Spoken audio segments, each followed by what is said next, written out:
This morning, Britney Spears firing back, lashing out at what she calls constant gaslighting from her former husband, Kevin Federline, after Federline made headlines with an upcoming memoir accusing Spears of disturbing behavior. The pop icon and former backup dancer, who shared 2 children, divorced in 2007. According to the New York Times, Federline says he hasn't spoken to Spears in years and learned about much of it from his children. At one point, Federline writing that their sons would, quote, awaken sometimes at night to find her standing silently in the doorway, watching them sleep. Oh, you're awake, with a knife in her hand. Then she'd turn around and pad off without explanation. I kind of have to sound the alarm. I just wish that their mom would get help.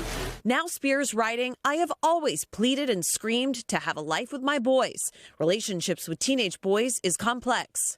She added that her sons, who are 19 and 20, quote, need to take responsibility for themselves. According to the Times, Federline also accusing Spears of use of drugs and alcohol and angry outbursts during the late stages of their marriage, and weighing in on her 13-year conservatorship, which was highly publicized in documentaries and the Free Britney movement, and ended after an emotional court battle in 2021. Everybody deserves to be free, right?